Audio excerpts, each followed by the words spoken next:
Prepping for heck, not hell. Prepping is risk management for disruptions you'll likely face, those that look more like COVID than the apocalypse. Written and read by yours truly, Oakie McDoakie, screw ups and all. I don't have much use for prepper doomsday fantasies. You know the kind. One person or family holding off the zombies from their off grid home/bunker with an armory's worth of guns and a pile of freeze dried food. Why? Because the zombie apocalypse, or nuclear war, or the complete collapse of all social order, or the feral masses pouring out of the cities, isn't likely to happen in any one person's lifetime. And if it does, good luck. A stockpile of weapons and 10 cases of Burger Mac probably isn't going to save you. What might help is knowledge, improvisation, and the cooperation of the people around you, which is to say, other humans. Instead, the version of prepping I favor is risk management. Planning for the most likely problems, preserving options, and accepting up front that sometimes reality wins. So what kind of problems are most likely? The kind we just lived through during COVID. It wasn't a collapse, but it was a stress test.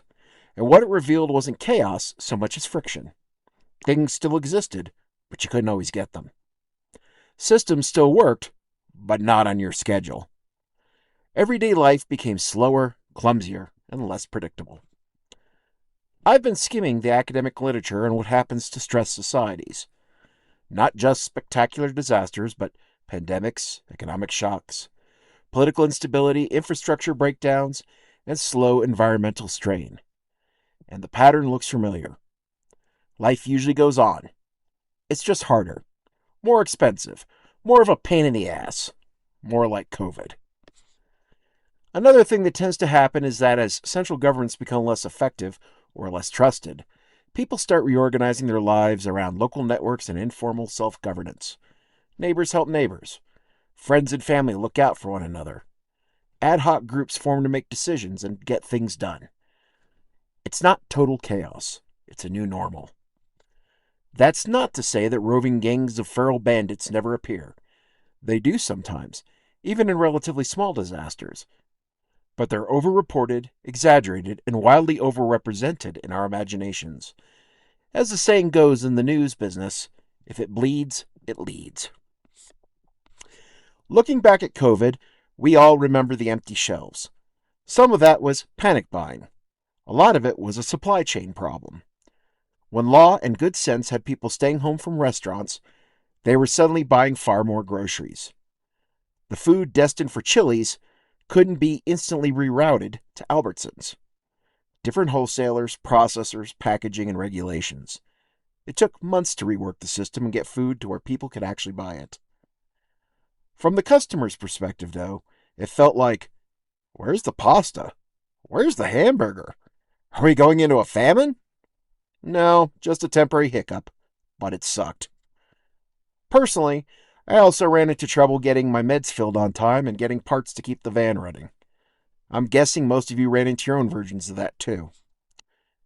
And there were problems with mobility and access. Travel became conditional overnight.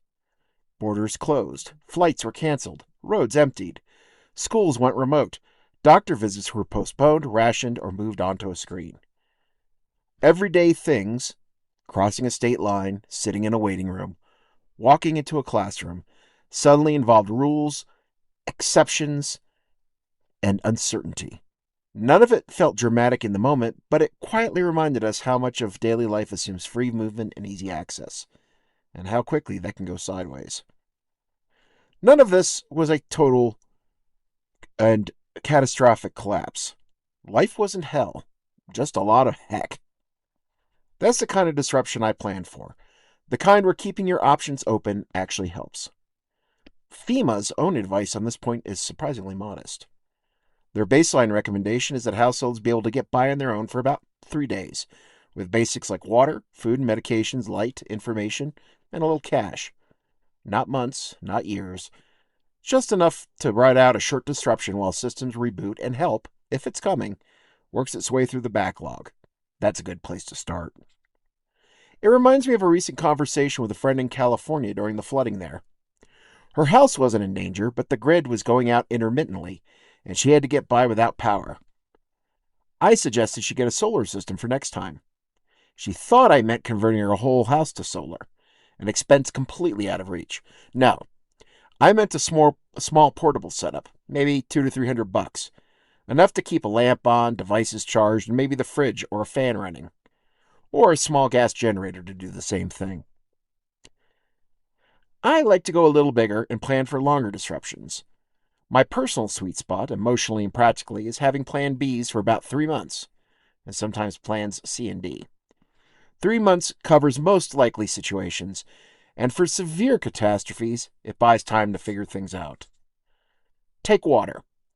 My main supply is a community well a few miles from the cabin. It works fine, until it doesn't. If I can't drive to the well, if the grid goes down and the pump won't run, or if a couple of small failures stack up, I need another option. So last summer I installed gutters and rain barrels and picked up a couple of IBC totes to store the overflow. For everyday use, I can water plants on captured rain. But if the well goes down, I can meet all my needs for a while, months at least, maybe up to a year. It buys time. I might have to boil or filter it, but I won't go thirsty. I try to apply that same logic to all my major needs: food, electricity, heat, communications, medications, transportation. Either a 3 month supply or an alternate system that can ride out a disruption of that length or longer. There is another piece of preparedness you can't buy or stack in the garage: other people and what you know.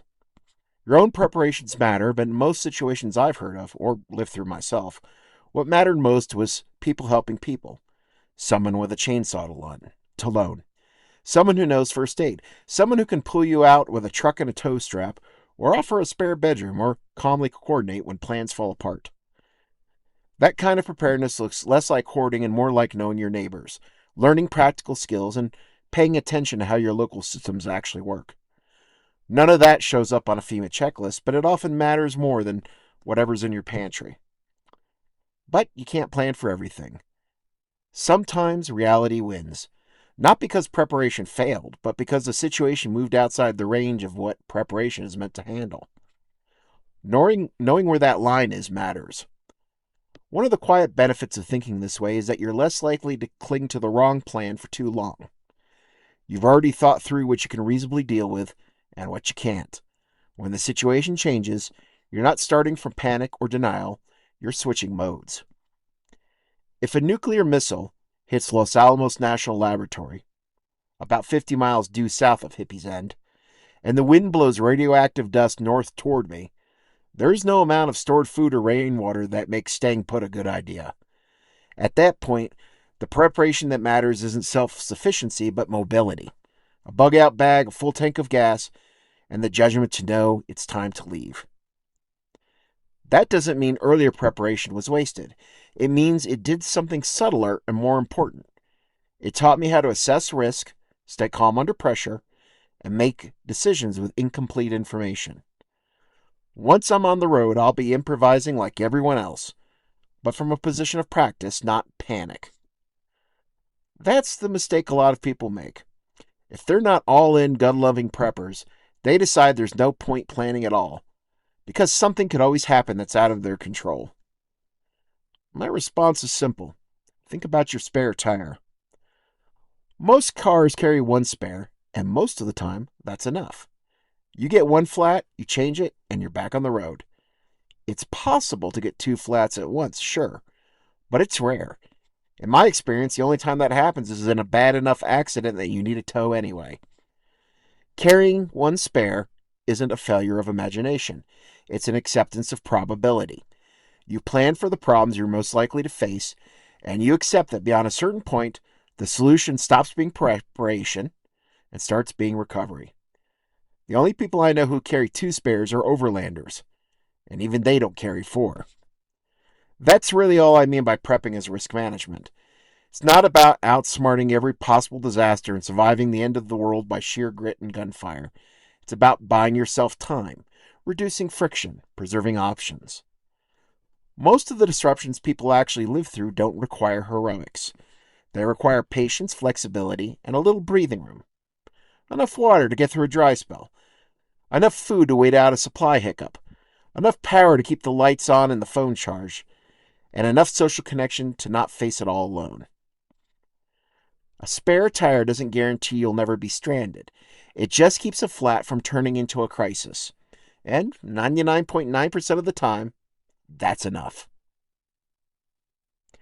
If you like this, you could tip me on ko-fi.com/Oakie McDoakie or follow me on Substack and the socials. Just go to oakiemcdoakie.com. Until next time, don't let the bastards wear you down.